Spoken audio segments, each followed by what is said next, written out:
ആ റിപ്പോർട്ടിൽ പിന്നീട് പറയുന്നു 5 പേജുകൾ കാണാനില്ല. എന്തുകൊണ്ടായിരിക്കും സംസ്ഥാന സർക്കാരിന്റെ അങ്ങോട്ട്? അല്ല, തീർച്ചയായിട്ടും അങ്ങനെ സംസ്ഥാന സർക്കാരിനെതിരെ എന്തെങ്കിലും പറയാൻ ഞാൻ തയ്യാറില്ല. പക്ഷേ ഈ പേജുകൾ എങ്ങനെയാണ് ഒഴിവാക്കപ്പെട്ടത്, എന്തുകൊണ്ട് ഒഴിവാക്കി എന്ന വിശദീകരണം സർക്കാർ നൽകേണ്ടി വരും.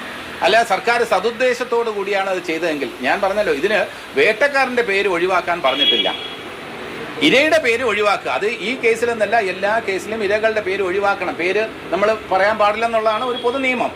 ആ വേട്ടക്കാരൻ്റെ പേര് പറയാൻ പാടില്ല എന്ന് ആരും പറഞ്ഞിട്ടില്ല. ഇനി അതിൻ്റെ പരിമിതി ഉണ്ടെങ്കിൽ തന്നെ ബഹുമാനപ്പെട്ട ഹൈക്കോടതി പറഞ്ഞതനുസരിച്ച് കൂടുതൽ അന്വേഷണത്തിലേക്ക് വഴിതെളിക്കരുത്.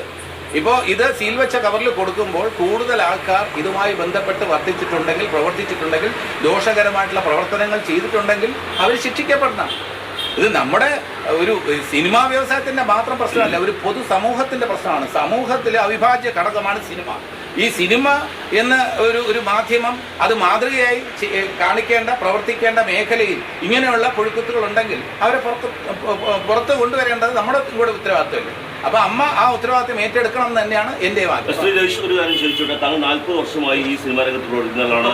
നിരവധി 40 പേരിലധികം പേര് ഈ ഹേമ കമ്മിറ്റി മൊഴി കൊടുത്തിട്ടുണ്ട്. ആ മൊഴിയുടെ അടിസ്ഥാനത്താണ് ഹേമ കമ്മിറ്റി പറയുന്നത് ഇതിൽ ഈ സെക്ഷൽ എക്സ്പ്ലോയിറ്റേഷൻ നടക്കുന്നു എന്ന് പറയുന്നത്.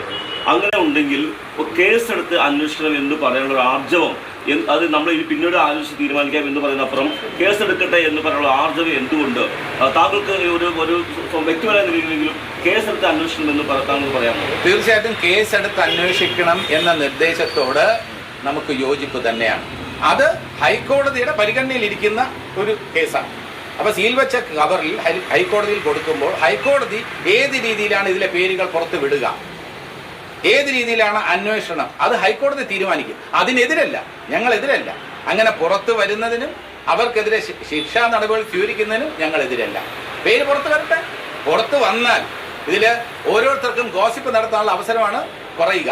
ഇപ്പോൾ പേര് പുറത്ത് വന്നില്ലെങ്കിൽ അത് ഇന്നാരായിരിക്കും, ആ നടി പറഞ്ഞിട്ടുള്ളത് ഇന്നാരെ കുറിച്ചാണ് എന്നുള്ളൊരു സംഭവം വരും. അപ്പൊ അതിനേക്കാളും നല്ലത് പേര് പുറത്ത് വരട്ടെ.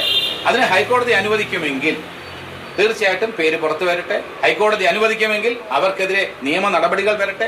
ഹൈക്കോടതി തീരുമാനിക്കുകയാണെങ്കിൽ അവർക്കെതിരെ ശിക്ഷ വരട്ടെ. ഇപ്പോൾ ആ കാര്യങ്ങളിൽ ഹൈക്കോടതിയാണ് മുൻകൈ എടുക്കേണ്ടതും തീരുമാനമെടുക്കേണ്ടതും. ഇപ്പൊ സർക്കാരിൽ നിന്നും അത് കോടതിയിലേക്ക് പോയിരിക്കുകയാണ്. അപ്പൊ കോടതി ഉചിതമായ തീരുമാനം എടുക്കുന്നത് ഞങ്ങൾക്ക് സ്വീകാര്യമായിട്ടുള്ള കാര്യമാണ്. അതിന് കോടതിക്ക് വേണ്ട സഹായങ്ങൾ ചെയ്യാൻ കോടതി ഞങ്ങളിൽ ആരെ വിളിച്ചിരുന്നാലും ഞങ്ങൾക്ക് അറിവുള്ള കാര്യം മൊഴിയായി രേഖപ്പെടുത്താൻ ഞങ്ങൾ തയ്യാറാണ്.